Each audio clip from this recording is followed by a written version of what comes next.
an-tongotra.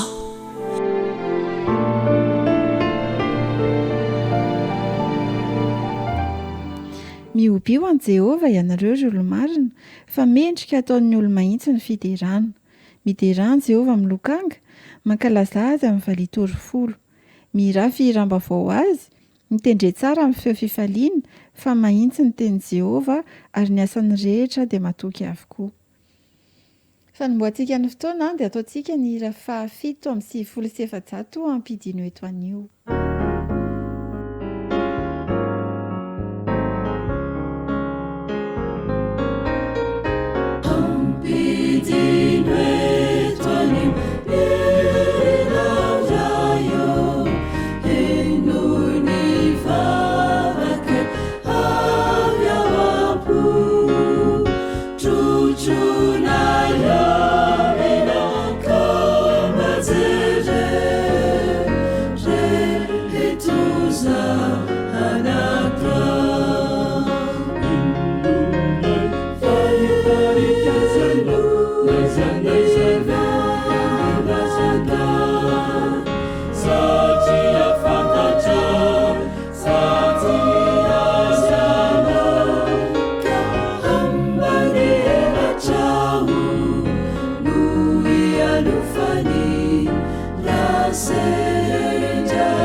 Andeha hivavaka isika tompoko. Ry Jehovah Andriamanitra io misaotra tamin'ny nanomezanao anay amin'ity andro an'ity.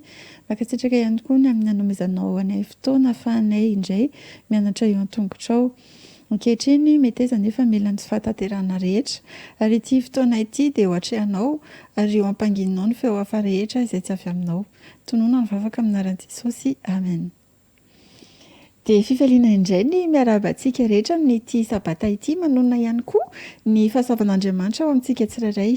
Ingany ity sabata izay lalovantsika ity mba hitondra indray haimpanava vao antsika, fa indrindra indrindra andraisantsika ny fitahiana rehetra izay efa noman'Andriamanitra ao antsika. Andeha raha antsika ny tatitra maneran-tany.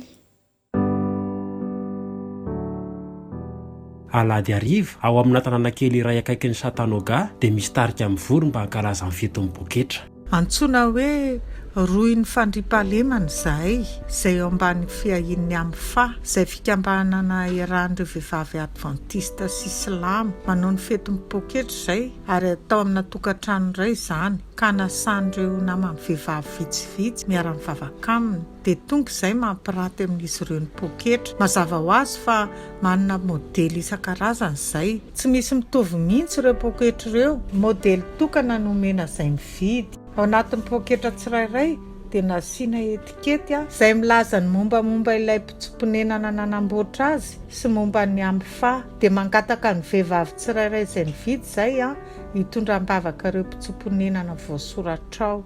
Rehefa tapitra ny fety dia Pimona i Darlene angorona ireo ambina poketra tsy lafo. Mona ihany koa dia mpitsomponenana no natongavany teto. 12 taona lasa izay. Nalafo poketra betsaka izahay. Mitayanay amin'ny alalan'ireo olona rehetra izay tonga eto Andriamanitra. Efa tsy andrina indray ny fivoriana manaraka.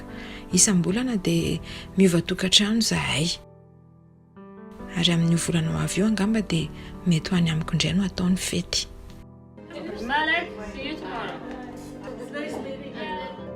Mandritra ny fialan-tsasatra dia mikarakara fampianarana sy fifanina ho an'ireo ankizy mpitsimponenana silaminy amin'ny fa. Ankoatr'izay dia manolotra fianarana zaitra ihany koa izay ho an'ny vehivavy ary izany no atombohan'ny roy ny fandriampahalemana. Rehefa mahay manjaitra tsara izy ireo, manjaitra poketra dia afaka mivarotra izany mba hahazoany vola kely.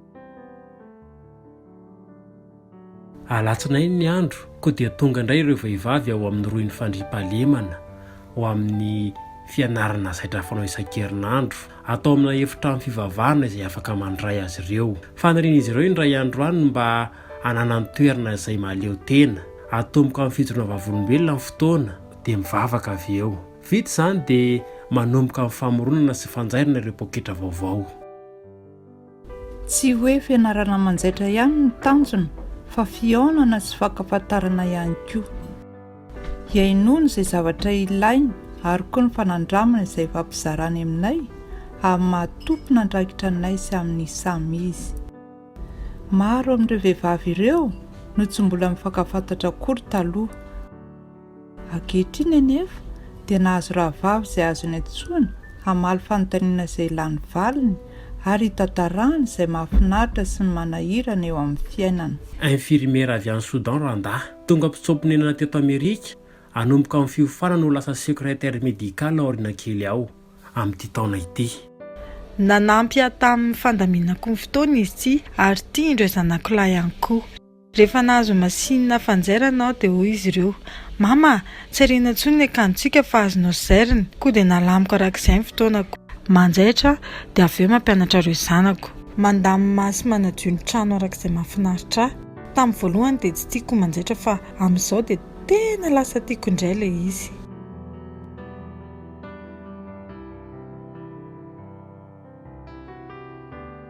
Efa mpanjaitra aho tany amin'ny firenena neviko dia rehefa niditra tato amin'ny tarika amin'ny fa dia nitendren'izy ireo mpanao sary.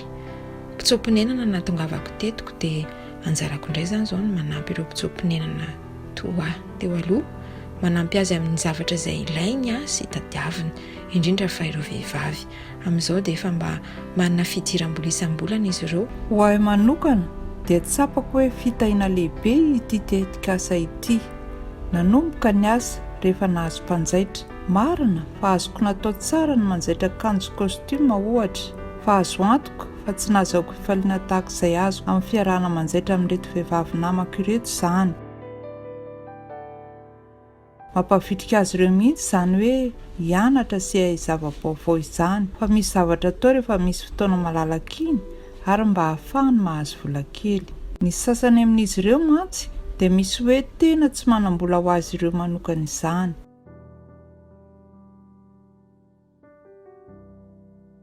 Tiako tokoa ny mahita ireo vehivavy mahatsapa fahasambarana. Tiako ny mijery azy ireo mamorona, mpiara-monina izay ary tia mifampizara. aoka isika hivavaka ho an'ny fifandraisana izay miforona amin'ny alalan'ity tetikasa ity ary misaotra anao sahady amin'ny fanahoananao ny asan'ny fiangonana maneran-tany.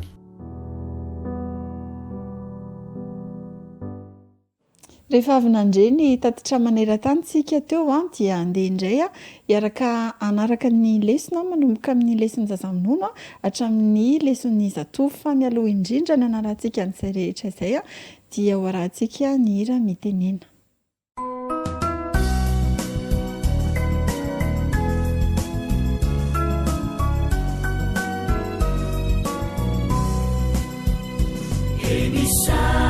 Chanao Jesu malalo chachizao futona mamizao yanaranai antungu chao izai piana chao kuambitenenare Jesu malalo izai iainuchalana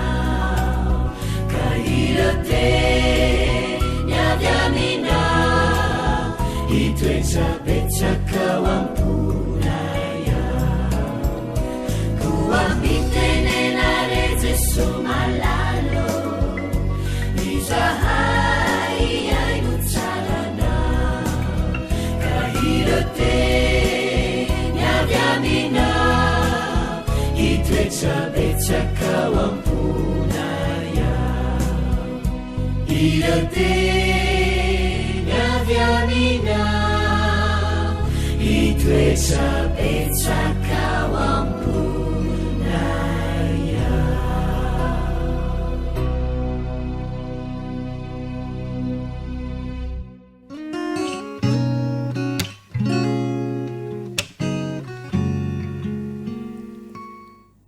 Tonga eo amin'ny fotoanan'ny zazamonono indray tsika zao rakizy.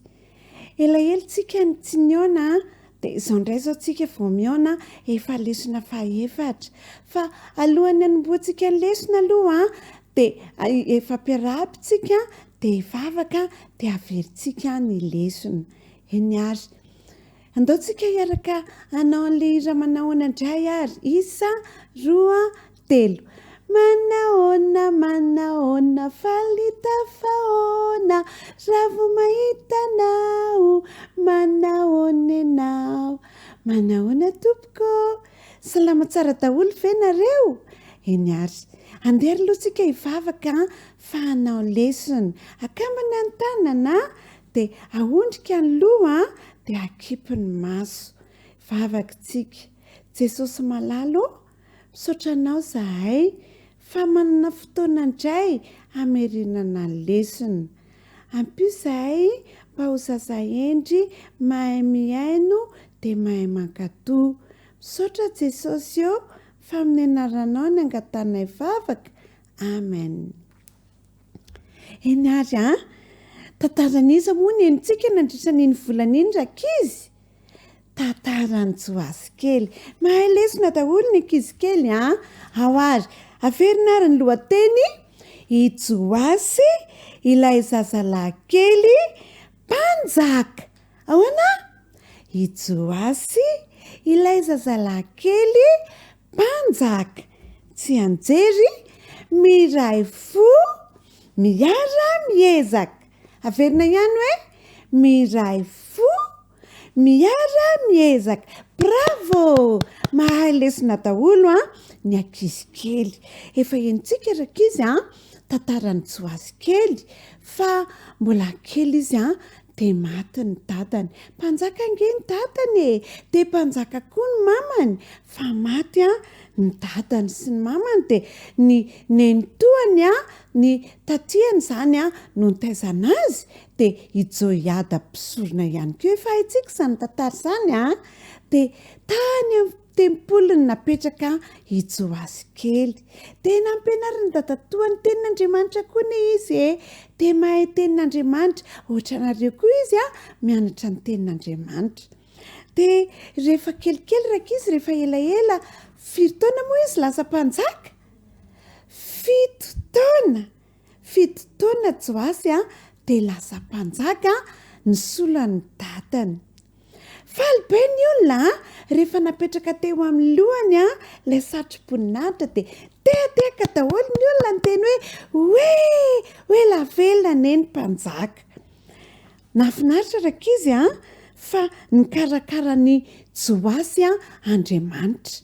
Dia nahay ny tenin'Andriamanitra koa i Joasy satria tia mianatra ny tenin'Andriamanitra izy. Dia natoko tamin'Andriamanitra izy dia efa lasa mpanjaka. Mpanjaka zao izy. Dia miaramilana izy manao matso. Zany matso zany ange rehefa le miaraka milahatra be dia be ny miaramilana dia manao hoe 1 2 1 2 1 2 manao an'izany zany ange zany manao matso zany. Dia miorakoraka daholo indray ny olona rehetra manao hoe lavelona neny mpanjaka. Averina hoe le tenin'ny vahoaka hoe lavelona neny mpanjaka. Sady morakoraka falifaly be ny olona. Dia lasa raka izy Joasy netiny olona nampidirina tao amin'le lapa. Inona moa raka izy zany lapa zany? Trano hipetrahan'ny mpanjaka. Trano tsara tarene zany misy seza mafinaritra be dia eo mpanjaka mipetraka. Dia misy haingo tsara tarehy be ao amin'ny lapa. Mahadio ny tranon'ny mpanjaka, ny lapan'ny mpanjaka. Niara-ny asa raka izy ny vahoaka nametraka ny Joasy tao anatin'ny trano tao anatin'ny lapany teo amin'ny fanjakany. Faly be daholo ny vahoaka satria tsara fanangy Joasy, satria mahalala an'Andriamanitra ne Joasy, satria nahatoky an'Andriamanitra ne Joasy. Tao amin'ny ndray andro raka izy dia nandeha nakao amin'ny tempoly, nakao amin'ny fiangonana i Joasy. Nalahelo be izy raka izy rehefa tonga tao satria sady maloto ny tempoly misimbasimba be ny tao amin'ny fiangonana tao amin'ny tempoly ratsy tarehy be ny rindrina. Nalahelo be Joasy nefa ny trano ny tsara tarehy be dia nefa ny fiangonana ratsy be. Dia ozy izy Joasy hoe tsy maintsy amboarina ny tranon'Andriamanitra. Dia isika rehetrarehetra izao dia enao sika rehetra hiaraka namboatra ny tranon'Andriamanitra. Dia samy mitondra vola raka izy ny olona nentina tany am-piangonana nanamboarana ny tranon'Andriamanitra, hividianana hazo hividianana loko hividianana zavatra rehetrarehetra ampiasaina ao amin'ny tranon'Andriamanitra. Dia niara-ny asa ny vahoaka rehetrarehetra nanamboatra ny tranon'Andriamanitra. Vita tsara tarendray ilay trano. Dia nazoto ny olona niditra tao amin'ny tranon'Andriamanitra tao amin'ny tempoly. Dia nazoto ny olona nitondra fanatitra, nitondra vola ho ao amin'ny tempoly ho fikarakarana ny tempoly. Isika koa raka izy afaka miara-miasa manamboatra ny tranon'Andriamanitra, afaka manamboatra manao ny fanamboarana rehetra, fikarakarana ny tranon'Andriamanitra. Dia afaka miaraka miasa amin'olona rehetrarehetra sika miasa. Dia izay koa raka izy no fiafarana an'ilay sika tamin'ity volany ity averintsika ny lohateny hoe i Joasy ilay zazalahy kely mpanjaka, tsy anjery miray fo miara-miezaka. Eny ary amin'ny herinandro tsika manao lesona vaovao hanao mandra-piontsika izao dia ataontsika ny hira veloma. Veloma, veloma, aminy herindray. Veloma, veloma, aminy herindray. Veloma tompoko. Eny ary dia mirarina ankizy andalo sabata mafinaritra androany. Veloma tompoko. Amen.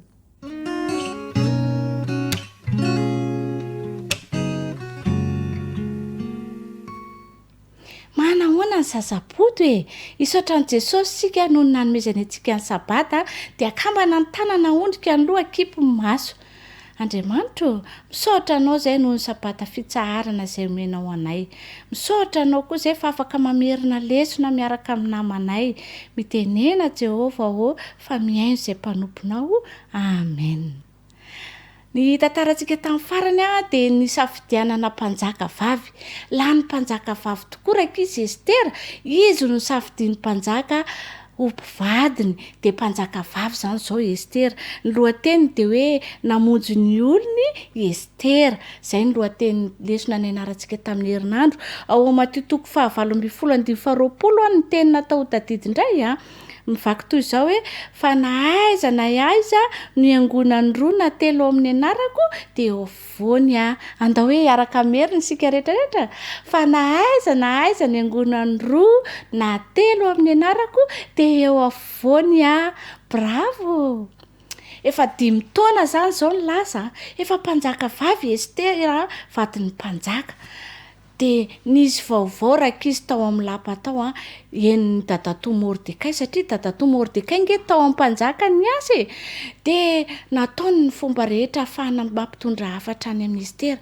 Izao mivaky n'ilay hafatra hoe namoaka lalàna hono ny mpanjaka fa ny jiosy rehetra mipetraka ao Asiria dia ho vonoina avokoa. Natahotra be dadatoa Mordekay dia nilaza an'izany vaovao izany tamin'ny Estera.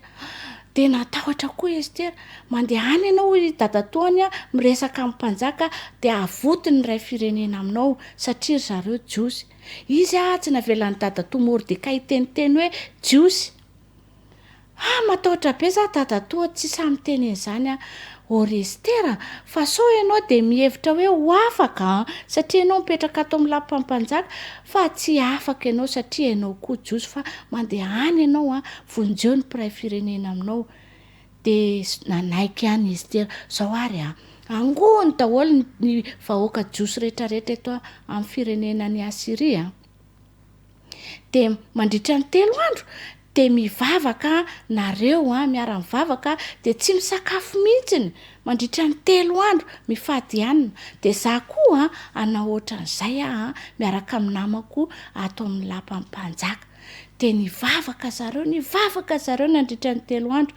Rehefa 3 andro farany dia nivavaka farany Estera dia niomana izy iseho amin'ny mpanjaka. Ny akanjo tsara tarehy be mihitsy izy rakizy.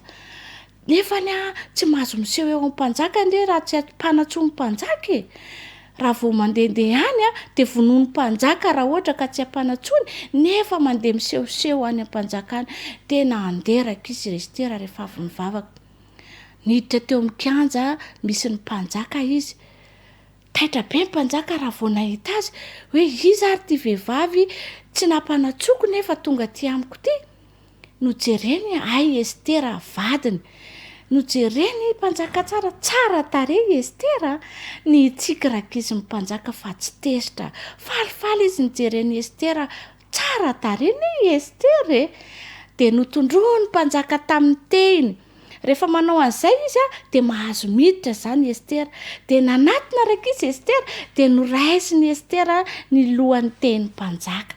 Dia hoy ny mpanjaka hoe inona no angatanao? Inona tadiavinao ry Estera vadiko? Fa na inona tadiavinao dia omeko anao izany. Dia hoy ny Estera hoe anao fanasana ary mpanjaka mandritra ny 2 andro dia manasa anao mba hanatrika ny fanasana. Dia nanaiky ny mpanjaka. Tamin'ny andro voalohany nanaovana ny fanasana tonga ny mpanjaka. Rehefa avy eo tamin'ny andro faharoa indray mbola tonga ihany ny mpanjaka. Fa zao teo Estera vao tapa-kevitra hoe ho teneniko amin'ny mpanjaka amin'izay le afatra ny tenen'ny dadatoa Mordekay.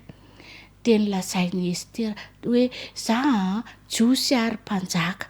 Dia ianao namoaka lalàna hoe ho vonoina avokoa ny jiosy rehetrarehetra amin'ny andro anankiray efa voatondro.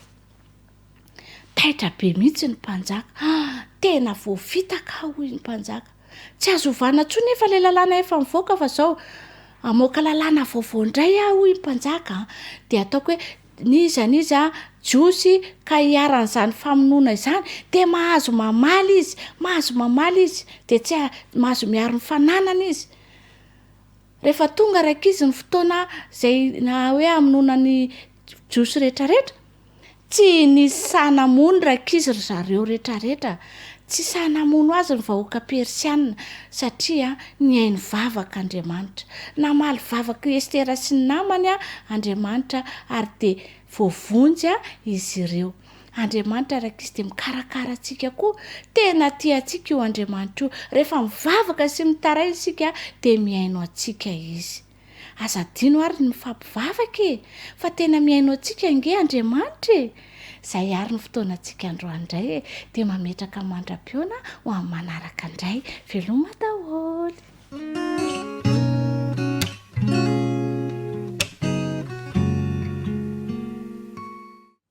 Kokoa daholo ianareo rakizy, faly indrindra ny tenako miarahaba anareo tratry ity sabata ity. Ho sabata feno fitahiana ho an'ny ankizy rehetra ny sabata androany. Andehantsika hiaraka amin'eto indray ny lohahevitra fahaefatra izay manao hoe ny tarehin'ny anjely. Ahoana tsara hoe ny tarehin'ny anjely. Ny andalan-teny fitadidy dia mino fa mahay tsara daholo ny ankizy kely rehetra. Hitantsika ao amin'ny Hebreo 10:5-5 manao hoe aza mahafoy fiarahantsika miangona fa mifananara kosa. Andeha hoe averina tsara. Aza mahafoy ny fiarahantsika miangona fa mifananara kosa. Hebreo 10:5-5. Tsy nitsahan'ny tombo tokoa rakizy ny membre na ny olona izay niditra ho isan'ny fiangonan'Andriamanitra ho tonga kristiana noho ny asan'ny fanamasina tamin'ny asan'ny apôstôly, tamin'ny asan'ireo apôstôly izany. Dia rehefa nitombo ny olona dia nitombo arak'izay koa ny andraikitra izay sahanin'ireto apôstôly ireto, ka dia tsy araka ry zareo intsony satria dia maro ireo olona izay mila fanampiana toy ireo mpamanantena, ireo be antitra sy ireo sahirana, dia mila fikarakarana manokana izy ireny, ka dia nifidy olona izany ny apôstôly mba hiara-hiasa amin'izy ireo, ka dia tapa-kevitra fa hifidy diakona fitolahy. Ka dia anisan'izany diakona fitolahy izany ilay lehilahy atao hoe Stefana izay nanany maha-izy azy manokana satria dia nanana ny fahafenoan'ny fanahy sy ny fitahian'Andriamanitra tamin'izany asa izany. Rehefa voafidy ary Stefana dia nitombo ary nanao ny asa tamin'ny mpitiavana, dia niala azy hatrany tahaka ny fanaony ihany ireto mpitariky ny fiangonana jiosy ireto, ka dia nampiantso any Stefana iona teo anatrehany Sinedriona. Rehefa naseho teo amin'ny Sinedriona izy dia nisy olona izay nikaramain'izy ireo hiampangany Stefana hilaza lainga. Rehefa nilaza lainga momba ny Stefana izy ireo dia ninona resaka nataony sy fiteny momba ny Stefana rakizy, dia tsy mba niontsina Stefana fa tony dia tony ary nanazava ny amin'ny tantarany zanak'Israely nanomboka tany amin'ny tantarany Adama ka hatramin'ny tantarany Mosesy ary notohizany tamin'ny tantaran'izy ary ny tantaran'i Jesosy izay novonoiny ireto mpitarika jiosy ireto teo amin'ny hazo fijaliana. Vao maika moa tezitra mafy ry zareo rehefa nandray izany ka dia ny hafarany rakizy dia namoaka didy izy fa ho toroam-bato i Stefana. Ny asa nahafinaritra izay nataon'i Stefana dia nampahery mandrakariva ireo mpiara mivavaka taminy izy, ary nijoro mahatoky hatrany tamin'ny fampianarana sy ny finoanan'i Jesosy. Zava-dehibe tokoa rakizy ny fampaherezana sy ny fananarana izay ifanaovantsika, satria izy ireny dia navelan'i Jesosy ho ataontsika mihitsy mba hahafahantsika mitombo amin'ny finoana. Ka inona re no lesona tian'i Jesosy ho ampitaina amintsika tamin'ity lohahevitra izay hoe ny tarehin'ny anjely ity, satria Stefana dia nanana tarehy tahaka ny anjely, nazava ny tarehany rehefa nitoraham-bato izy ary nahita ny lanitra nisokatra. Dia izao hoe aoka itsika ho tia fananarana, aoka itsika hifampahery na dia mbola zazaza, fa tiany Jesosy itsika rehefa ho avy izy dia amirapiratra ny voninany ny tarehantsika tsirairay avy vokatry ny fankatoavantsika azy raikizy. Ka dia izao hoe ho zaza endry ho mendriky ny lanitra tokoa ane ianao io, ary anao asa mipatokina tahaka ny Stefana ninninna zavatsarotra mety andry antsika ao aoriana kely ao, ka dia hivoaka ho mpandresy ny ankizy kely rehetra, dia izay no fandriako ho anao. Dia mirakosoa anao indrindra, ny tompo ombanao, veloma ho amin'ny manaraka indray.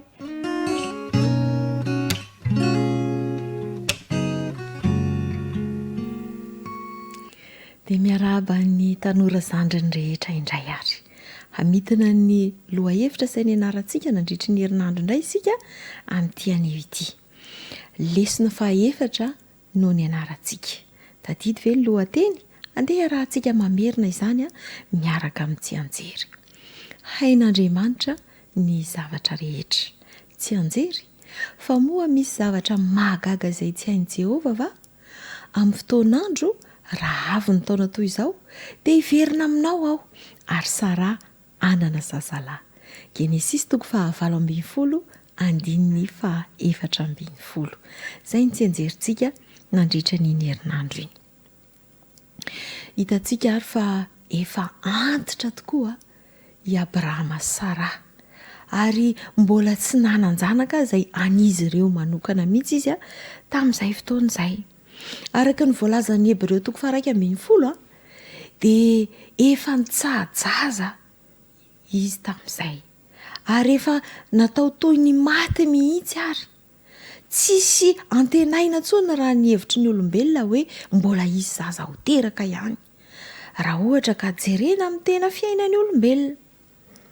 Indray andro nefa dia nisy vahiny 3 lahy tonga teo amin'ny Abrahama. Toa ohatry ny hoe olona andeha lavitra, ohatry ny hoe olona andalo fotsiny.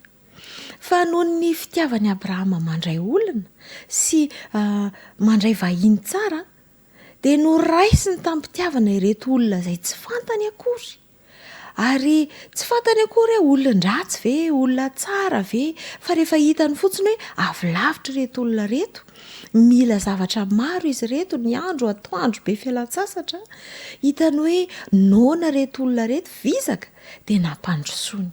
Andao androsozy izy, naseho an'ilay fahaizana mandray vahiny tamin'izay fotoan'izay, ary ny sakafo fanolotra ny mpanjaka mihitsy no natolotra Abrahama an'ireto olona ireto. Tsy noterena izy ary tsy mba hoe tsy maintsy nanao an'izany izy, fa tiany Abrahama fotsiny ny manao izany.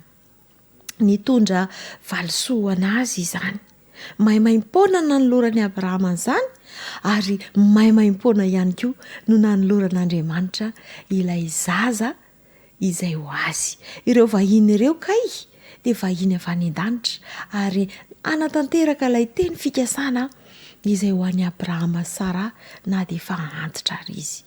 Nolazainy fa ho avy amin'ny taona ho avy io ilay zazalahy izay ho an'i Sara.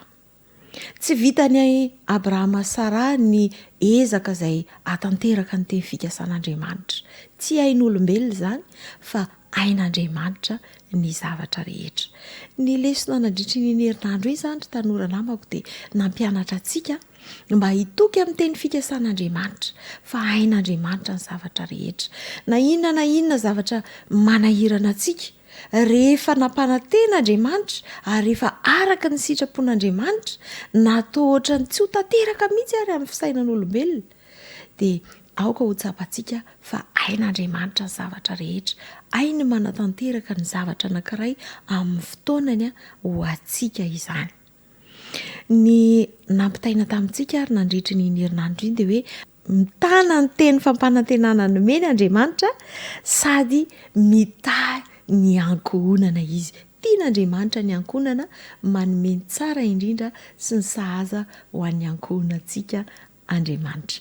Dia mirary soa antsika tanora indray, matoky azy ary mandraisa fanapahan-kevitra tsara mandrakariva mba hitahina ny tokantranontsika. Mirary soa indray ary eo.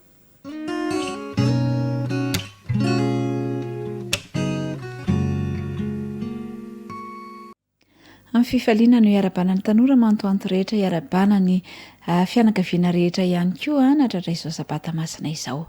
Lesona fahaefatra ny anarantsika nandrisi n'iny herinandro iny lesona fahaefatra izay mitondra lohateny hoe fisakaizana. Ary ny tsenjery dia izay hitantsika ao amin'ny Kolosiana 4:12-13 manasanao andeha isika hiaraka merina izany tsenjery izany. Koa mitafiy famindrapo sy fiantrana, famorapana, fanetretena, fahalemepana, fandeferana araka ny olombafidin'Andriamanitra sady masina ny malala. Mifandeferaka mifamela eloka ianareo raha misy mananala elo amin'ny sasany tahaka ny namelan'ny tompony elokareo no aoka mba hamelanareo eloka kosa. Lavalava ny tsenjerintsika fa mino fa mahay ianao. Nandritra ny herinandro iny isika dia niresaka amin'ny tantaran'ny Davida sy Jonatana. I Davida sy Jonatana dia tena mpinamana tsy nifankafohy tokoa. Rehefa naharesy any Goliata mantsiny i Davida dia nalainy Saoly mba hiara-mipetraka taminy tao amin'ny lapan'ny mpanjaka. Dia nitovitovy taona i Jonatana sy Davida ary lasa mpinamana izy ireo noho izany. Mpinamana tena nifankatia fatratra satria ny vahoaka dia nifidy an'i Davida, tia ny Davida kokoa mba ho mpitondra ny fanjakan'izy ireo toy izay Jonatana. Tsy nampaninona ny Jonatana izany kanefa rehefa fantatra Saoly izany dia tezitra tamin'i Davida izy ary nikasa ny hamono ny Davida mihitsy.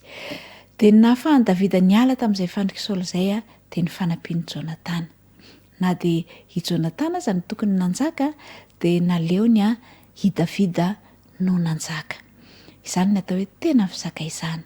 Ny fisakaizana dia mety azo tamin'ny mbola kely, ohatra hoe tamin'ny ray-tapo taminao, mety lasa sakaizanao ihany koa ireo kozaina kozininanao na ny mpiara-mianatra hatramin'ny mbola kely. Fa misy ihany koa nefa ny karazana sakaiza vao aingakaingana no lasa namanao izy ireny dia nifankahazo am-po aminao. Mety hoe nitovy zavatra kendrenana, nitovy zavatra nianarana dia lasa mpinamana tsy mifankafohy avy eo. Fa Jesosy koa dia nanana sakaiza izy nanana sakaiza maromaro fony izy teto an-tany. Amin'ny maha-olombelona antsika nefa dia indraindray misy ny disadisa izay mampifanolana antsika, misy olana kely amin'ny fisakaizantsika. Dia mampianatra ny lesontsika nandritra ny herinandro iny fa ilaintsika ny mamaha ny olana, miatrika ny olana izay misy eo amintsika sy ny sakaizantsika. Tsy hodintsika tsy hita izy ireny fa ilaina ny mamaha izany. Amin'ny alalan'inona? Amin'ny alalan'ny firesahana izany olana izany sy ny fifanantonana. Ary ny tsenjery ara moa dia mampianatra fa aoka aninona ao izy ifamela eloka ianareo tahaka ny namelan'Andriamanitra ny elokareo naoka ifamelanareo eloka ihany koa. Ny zava-dehibe izany dia izao hoe tsara ny manana sakaiza ary irian'Andriamanitra sika mba hanana sakaiza ary itaona ireny sakaizantsika ireny ho eo amin'ny ihany koa. Dia raha toa misy ny olana amintsika sy ny namantsika dia ilaintsika ny mamaha ny olana amin'ny firesahana izany, firesahana mifanatrika ny amin'ny anton'ny olana sy famahana izany olana izany ary anantona an'Andriamanitra isika amin'izany fomba izany. Dia mirarosoa anao ary tanora mantoanto mba ateza ny fisakaizanao amin'ny namanao ary fisakaizana anantona bebe kokoa an'Andriamanitra. Dia mirarosoa indrindra ho anao ary mirarosoa ny sakaizanao ihany koa.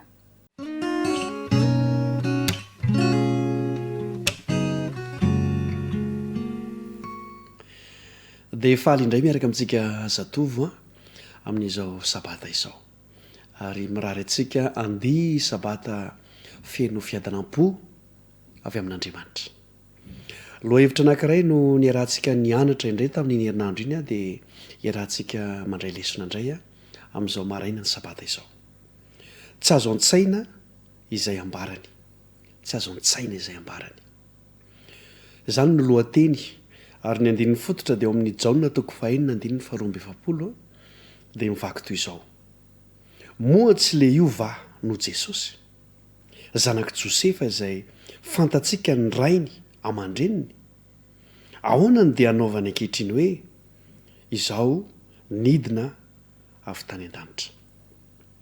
Izay ny andininy fototra izay mifandraika indrindra amin'ilay lohateny ary zay moa lefa noresahantsika ombienombieno hoe ny lohateny ny lesona dia mifandraika mandrakariva amin'ny andininy fototra ary rehefa azontsika tsara n'ilay lohateny a dia tokony hazava amintsika ihany koa ny fanambaran'ilay andininy fototra tsy azo an-tsaina zay ambarany dia tena tsy azo an-tsaina tokoa zay nambaran' jesosy satria izy a dia lehibe teo amin'ny tanàna zay nisy an'ireo olona ireo ny ray aman-dreny jesosy dia fantatry ny olona hoe ry josefa mpandrafitra kanefa jesosy miteny hoe izaho nidina avy tany an-danitra dia anao ny lohateny tsy azo an-tsaina zay ambarany sarotra amin'ny olona ny anaiky sino an'izany sarotra amin'ny olona ny andray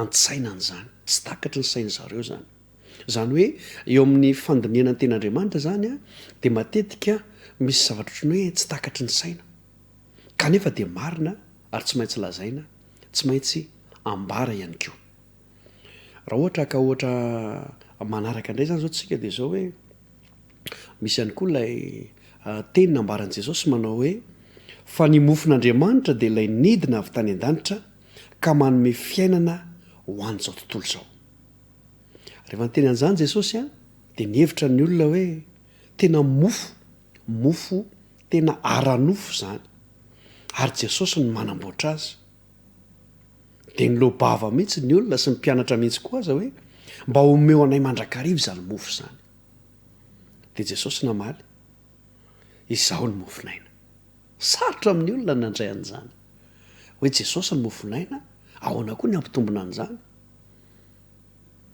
rehefa resahana indray nefa la hoe mofonaina zay jesosy dia tenin'andriamanitra ihany koa ilay satria lay teny tonga nofo dia jesosy zany hoe tsy azo an-tsaina zany indraindray a ny ambarany ny baiboly ny ambarany jesosy kanefa zany tsy midika akory hoe rehefa ohatra ny sarotra amin'ny olona mandray an'ilay izy dia tsy ambara tsia fa lazaintsika mandrakariva ambarantsika mandrakariva na dia ohatrany hoe tsy azon'ny olona aza lay izy indray mantsika ilay mpanahy hoe sao dia tsy takatry ny olona zany sao dia tsy hain'ny olona zany sao dia tsy fantatry ny olona zany ny filazantsara tena tokony ambara mantsy zany zao dia ny hoe jesosy ho avy ny amin'ny raho any lanitra ny baiboly dia miteny ao amin'ny boky ny apokalipsy fa ny maso rehetra no ahita azy sarotra amin'ny olona ny azo an-tsaina an'izany ino an'izany ianao nefa resy lahatra fa izany tokoa no hitranga amin'ny fomba ahoana moa no inona hoe etya madagasikara ianao dia mahita an' jesosy mipoitra amin'iny ora sy fotoana iny koa dia mahita an'izany ny any amerika sy ny rehetrarehetra kanefa zay ny lazain'ny baiboly dia anjarantsika no miresaka sy manambaranjany mandrakariva na dia ohatrany hoe tsy azon'ny olona sary an-tsaina azy amin'ny ankapobe andray ary dia toy izay ny fampiarana ny dilo hevitra faefatra itya ka dia hoy amintsika hoe raha ny olona tsy mahazo an-tsaina ilay ten'andriamanitra ianao kosa ny mba hafantatra ny tena sitrapon'andriamanitra sy ny teniny ary anambarana zany amin'ny hafa na iaino izy na tsy iaino izy kanefa dia ampitiavana ampanajana mandrakariva no anambarantsika an'izany mandra-piresaka indray ary tanora namako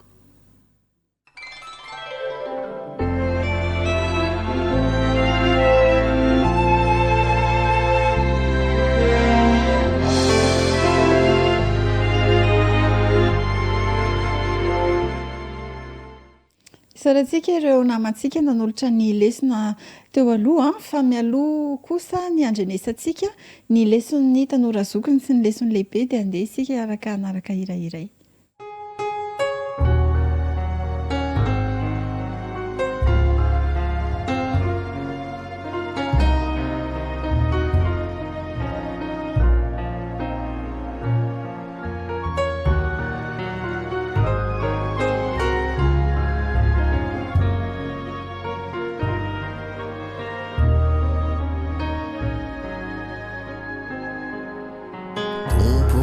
Yanao no mahalala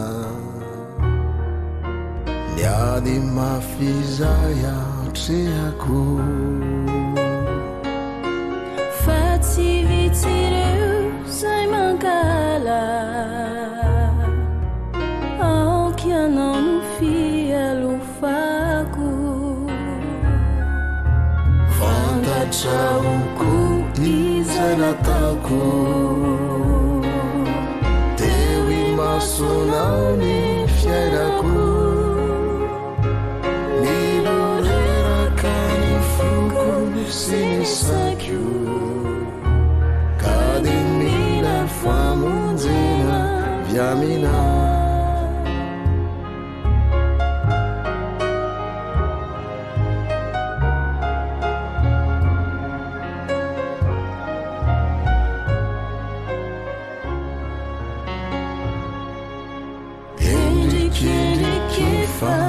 isanandro amin'ireo zava-tsy nata tompo ianao mahalala ny andro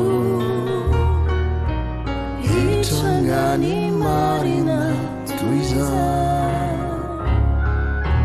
fantatrahoko izay nataoko sonao ny fiainako miroreraka ny foko sy ny sakio ka de mila famonjena viamina fantatrahoko izay nataoko teo imasonao ny fiainako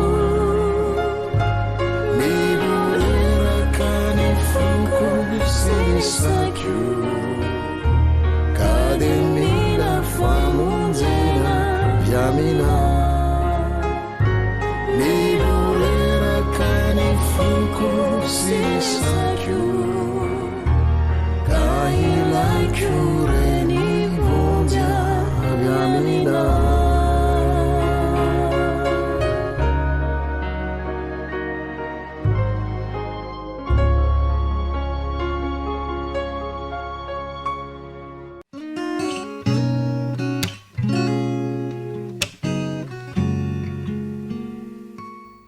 faly miaraba ny tanora zokiny rehetra indray nahatratra an'izao sabata mafinaritra izao loha hevitra tsy mifanalavitra tamin'ny herinandro ihany no resahantsika amin'ity anio ity mbola ao anatin'ilay hoe ifitsipika ara-baiboly mikasika ny firaisana ara-nofo tamin'ny herinandro isika dia niresaka ny amin'ny tokantena ny tombotsoa azo avy amin'izany fa tamin'ity herinandro ity indray kosa dia nahita isika ny amin'ny fiainan'ny mpivatsany niditra bebe kokoa tao anatin'ilay hoe firaisana ara-nofo ary ny lohateny ana dia tsy mifanalavitra zay satria hoe firaisana ara-nofo tonga lafatra rehefa inona izy no antsoina hoe firaisana ara-nofo tonga lafatra ny andininy fototra dia tao amin'ny filipianina toko faharoa ny andininy voalohany ka hatramin'ny faharaiky ambin'ny folo filipianina toko faharoa andininy voalohany ka hatramin'ny faharaiky ambin'ny folo izay niresahantsika ny amin'ny fitiavan'i Jesosy ny amin'ny tokony raisantsika amin'Andriamanitra ihany koa dia ampy amitsinana ny lesona izany rehetra izany kanefa hidirantsika amin'ny atsipiriany mba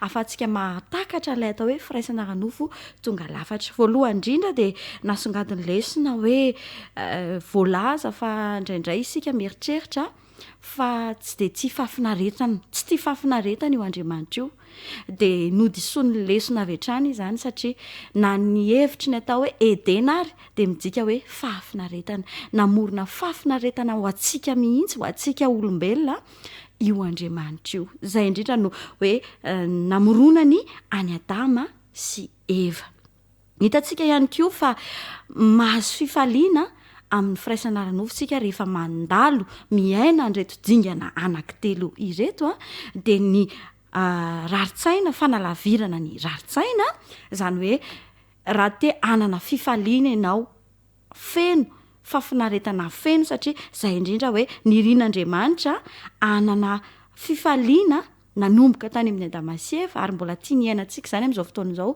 tia ny anana fafinaretana ny olombelona rehefa miray ara-nofo dia anisan'ny fepetra telo tokony iainantsika an'izany ananana izany fafinaretana izany dia ny fanalavirana ny raritsaina voalohany indrindra ny fanamelohan-tena ary indrindra ny hery ara-batana ny raritsaina izay tena tokony ho alavirina satria izany a dia mahatonga anao tsy hanana fafinaretana ary izay indrindra no nyresahana tao amin'ny alahady hoe misy ny toko sy andiny izay mifandraika amin'izay mihitsy dia ny hoe matio toko araiky amby folo na endefa valo amby roapolo izay niresahana hoe makanesa ty amiko ianareo izay miasa fatratra sy mavesatretana fa izao no hanome anareo fitsaharana.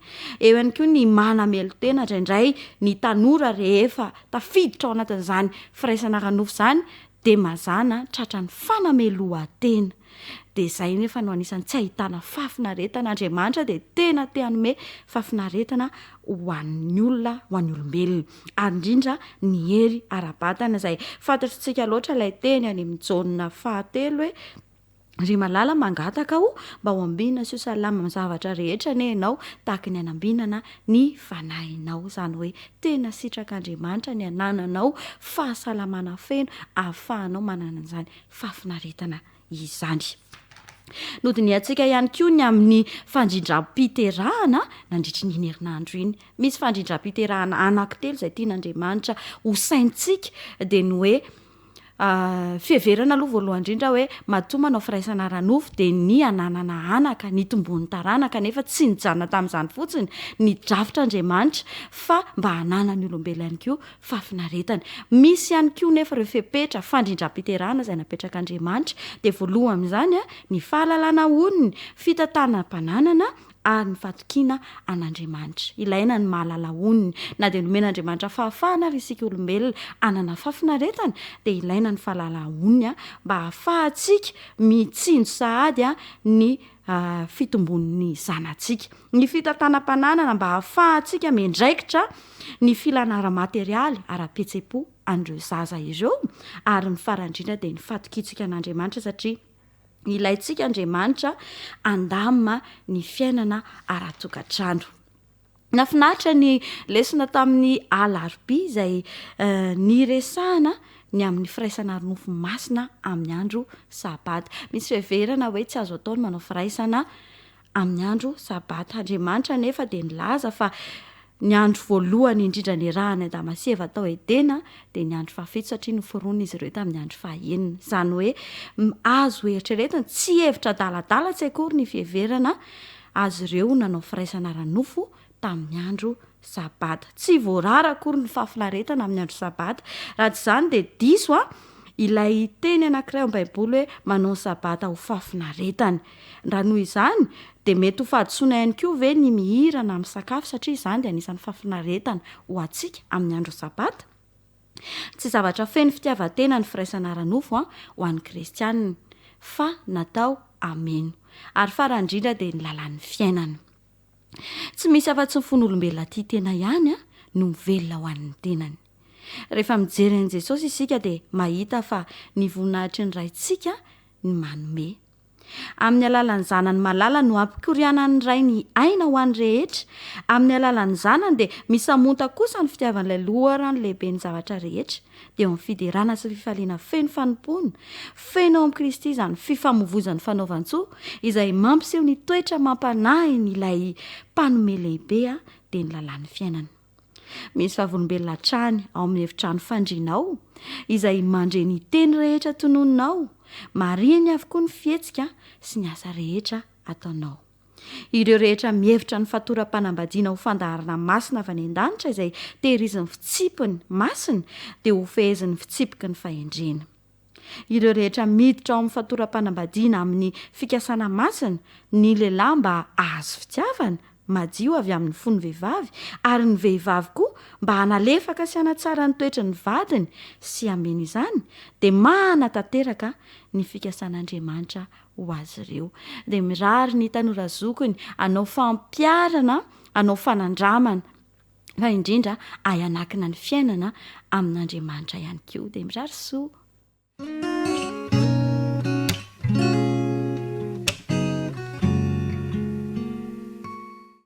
dia tonga eo amin'ny famitinana ny lesona fahaefatra izay ny anarantsika nandritra ny herinandro isika fifaliana ho anay ny miaraka aminao ao anatin'izao fondarana izao miaraba tompokolahy afinaritra tompoko vavy. Ny lohateny ny lesona fahaefatra dia hoe ny vidiny fitsaharana, ny vidiny fitsaharana.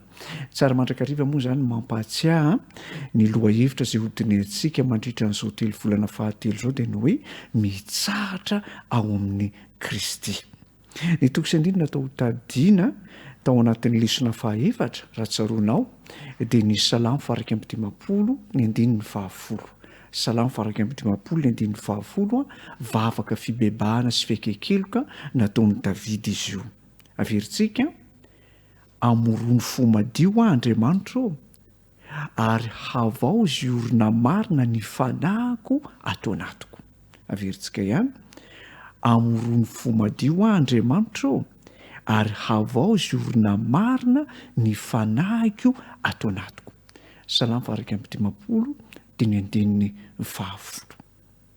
Andeha ary aloha hivavaka isika entsika manasongadina reo evi-dehibe ny lesona izay ny anarantsika.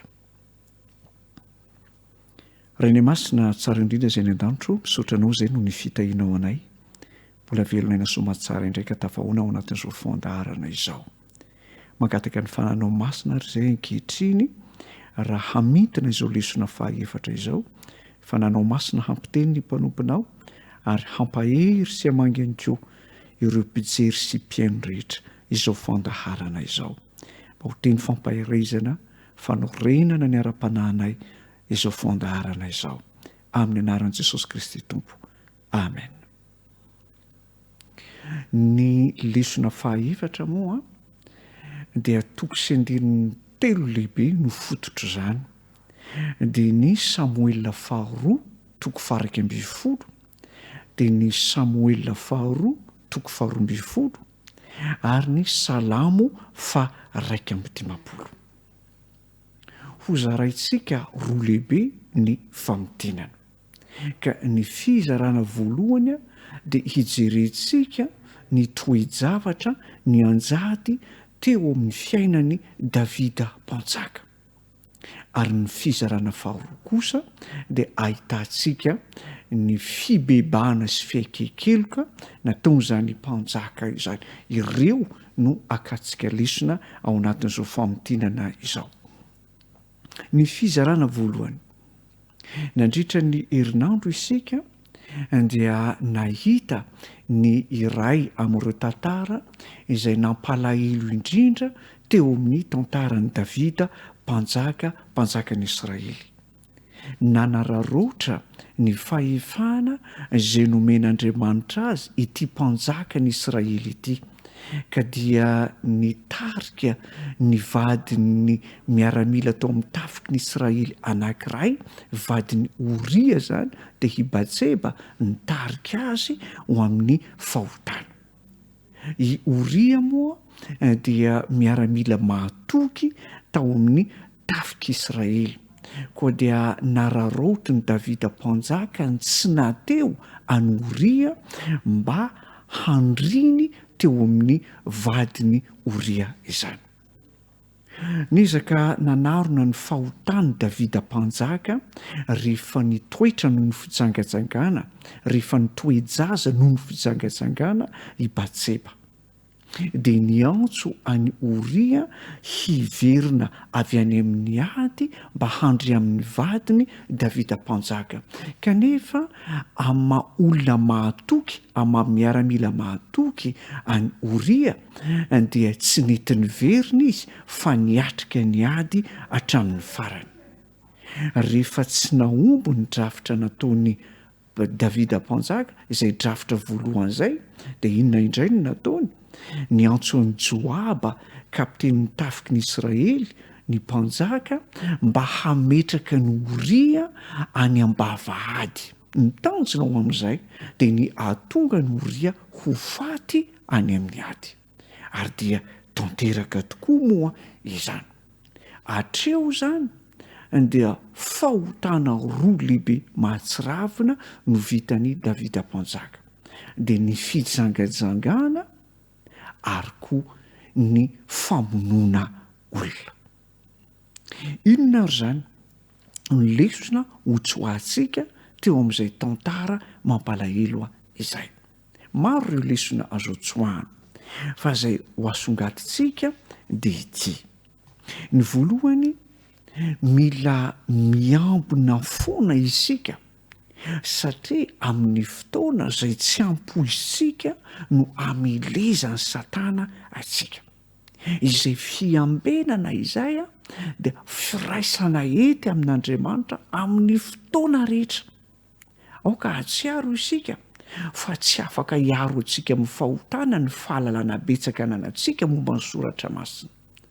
Tsy afaka hiaro antsika amin'ny fakapanahy izay mety ho andraikitra tazomintsika ao amin'ny fiangonana na ny fahelantsika amin'ny mampikambana antsika ao amin'ny fiangonana. Fa ny fiarovana azo antoka indrindra amin'ny fakapanahy dia isika mitoetra miray amin'ny fotoana rehetra amin'ilay Andriamanitra izay mpiaro antsika amin'ny ratsy rehetra. Miaraka amin'izany dia izao ihany koa, aoka ho arovantsika ny fotsika satria io fotsika olombelona io dia malemy ka araroton'ny Satana ho amin'ny fakapanahy. Noho izany ny fiarovana ny fo dia ny fanolorana ny fo mba ho ambenan'Andriamanitra isanandro isanandro. Ny lesona faharoa ho raisintsika dia izao. Davida moa dia niezaka nanarona mandrakariva ny fahotana. Tahaka ny hoe tsy misy mahita fa atao ao anatin'ny mangingina izany, kanefa tsy nahavelan'ny marina sy ny rariny tsy hiseho izany. Ny lesona izany dia izao. Aoka tsy hevitra isika hanarotsarona ny fahotana izay mahazo antsika.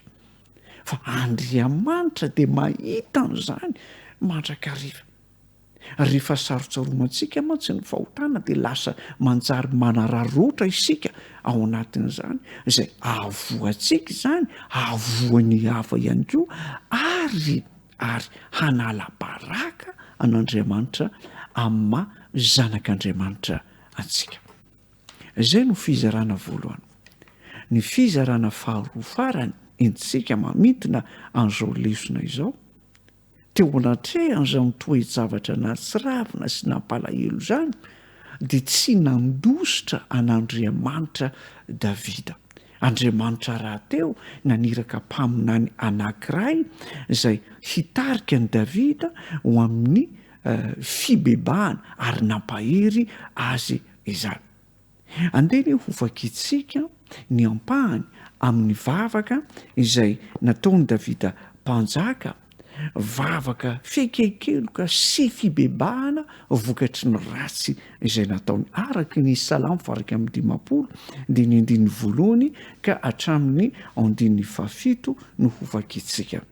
Tozao ny vaky ny teny hoy Davida: mamindra fo amiko Andriamanitra, araka ny fahasoavanao, araka ny haben'ny fiantranao vonoy ny fahatosoko. Sasao madio mba ho afa-keloka ary diovy mba ho afa-pahotana. Fatsaroko ny fahotako ny fahadisoko ary eo anatrehako mandrakariva ny fahotako. Taminao dia taminao ihany no nanontako ary izay ratsy eo masonao no efa nataoko. Ary tsy hanantsiny ianao raha mitsara. Indro tamin'ny eloka no niterahana ary tamin'ny fahotana no torotoronà ny reniko. Indro fahamarinana ao am-po no sitraka ao ary fahendrena ao amin'ny miafina no ampahafantarinao aho. Diovy hisopa ho afa-pahotana ary sasao aho dia ho fotsy sy mangatsakatsaka, hoy Davida. Miampy an'izay moa dia ilay toko sy andininy natao tadidiana tao anatin'ny lesona fahaefatra zany dia ny Salamo faraka amin'ny 50 ny 110 ilay nataontsika manao hoe: amorony fo madio Andriamanitra ary havaozy iorina marina ny fanahiko atao anatiko. Salamo faraka amin'ny 50 ny 110. Tonga teo amin'ny fibebahana sy fiaikeikeloka Davida. nahatsapa ny faharatsiny ny fahotanana taona teo anatre an'Andriamanitra izy nandray azy Andriamanitra satria Andriamanitra dia fitiavana ary Andriamanitra ihany koa dia mihaino ny mpanota izay toritory fo nanolotra ny famelan-keloka Andriamanitra eo no akatsika ny lesona lehibe na ratsy manahoana aza ny fahotako sy ny fahotanao aoka tsy andositra an'Andriamanitra aoka hanatona an'Andriamanitra amin'ny faharatsitsika isika tsy afaka ny anadio ny tenantsika isika fa fahefan'Andriamanitra irery ihany izany Andriamanitra dia manadio ny fahotantsika ary tsy hoe manadio ny fahotantsika fotsiny Andriamanitra fa manome hery antsika izy ho afaka amin'izany fahotana izany araka ny Jaona voalohany toko voalohany andininy 7 noho izany ny amarana antsika an'izao famitinana izao zany dia zao fitsaharana lehibe fiadanam-po no ananantsika mpanota ary efa manatona an'Andriamanitra isika ka omeny ny famelan-keloka dia manjary manana izany fitsaharana izany andeha hiaraka hivavaka isika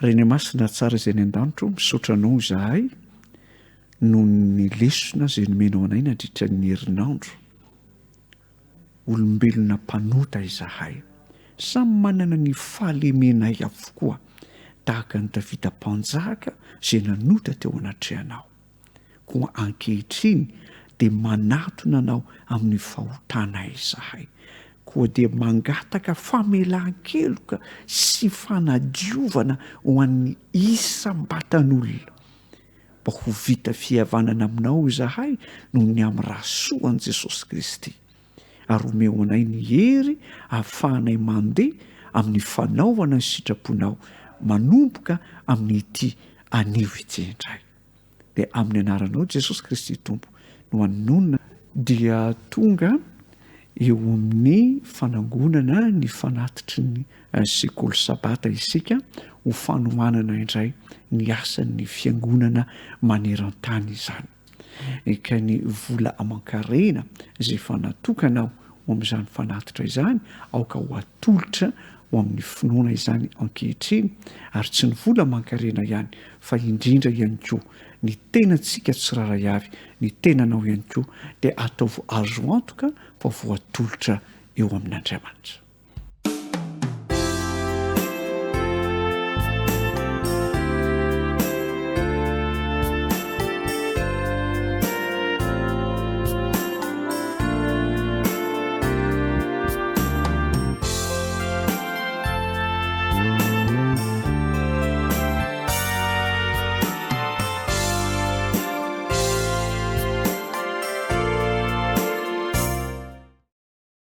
rainy masina tsara izay ny an-danitro misaotranao zahay no ny fitahiana izay nomenao anay tsiraray avy koa ankehitriny izay tompo dia mitondra ny vola aman-karena mba ho fanohanana ny asanao da io izany mba havita be amin'ny fampandrosoana ny asanao ny fitoriana ny tenin'Andriamanitra ety amin'izao tontolo izao miaraka amin'izany ihany koa dia atolotray ny tenanay tsiraray avy mba ho fanatitra velona masina sy ankasitranao izany amin'ny anaran'i Jesosy Kristy amen dia izay no fandaran'ny lesona sekoly sabata tamin'ity androany ity mankasitraka anao izay natoky nanaraka izany hatramin'ny farany ho tahian'Andriamanitra ny ianao filomatompo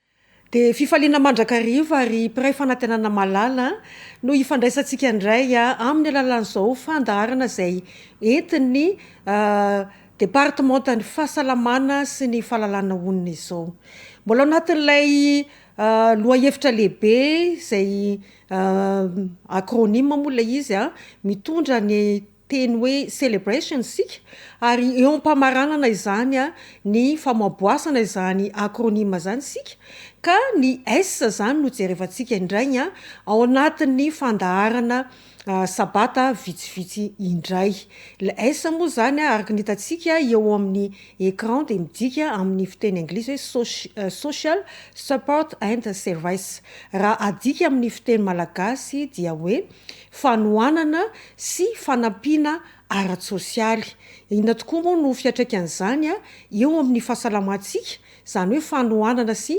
fanampiana ara-tsosialy izany ary misy fiatraikany tokoa eo amin'ny fahasalamantsika izany ka izany no jerevantsika ao anatiny fandaharana vitsivitsy nisy tantara anankiray zay hoentina amintsika fanandramana tena nisy nataony ny ainan'ity lehilahy anankiray atao hoe Dan Harnon izy ity de nitondra ny alikany tezainy miara-monina aminy tany amin'ny vétérinaire izy io zany de alikany io de efa nintsitra satria efa maty netiny tany amin'ny vétérinaire ty alikany ity ary mba ho amarinina hoe nanahoana izy ity tena maty koa ve tsy nety nino mihitsy nyty lehilahy ty fa maty ny alikany ary tamin'ny teny feno fatokina nefany no nitenena le vétérinaire taminy fa maty ity alikany ity vokatr'izay de atesitra ity lehilahy ty Dan Harnon ty ka nyteny hoe dokotera tena tokony misy fizana hafa ve mba azonao atao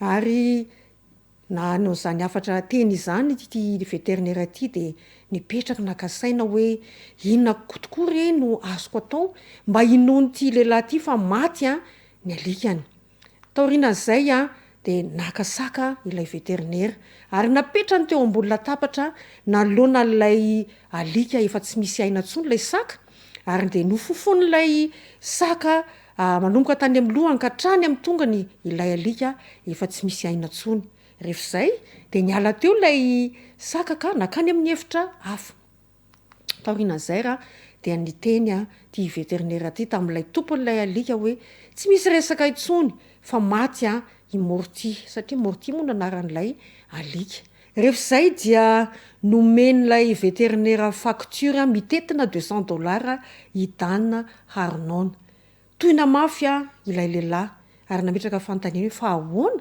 $200 tsy azoko mihitsiny $200 ve no sara nanana marinana fotsiny hoe maty ny alikako de namaly ary ty vétérinaire ty hoe ny consultationko fotsiny ny fizahana no efa $50 ary $150 ny sara ny fizana nataon'lay alika ny saka azafady indrindra tian'Andriamanitra ny atrehantsika ny zava-misy ary isika rehetra izao dia iray ihany eo natrehan'Andriamanitra ary mahirayntsika izany de tokony ifanohana isika tsaray avy ifampahiry mila fanohanana ara-tsosialy tsara isika tsaray avy ary mila zany finiavana zany tokoa mba ifanohana isika amin'ny mahiray isika tsaray avy ny baiboly ao anatin'ny boky ao amin'ny asan'ny apôstôly 7:1-5 dia mampianatra atsika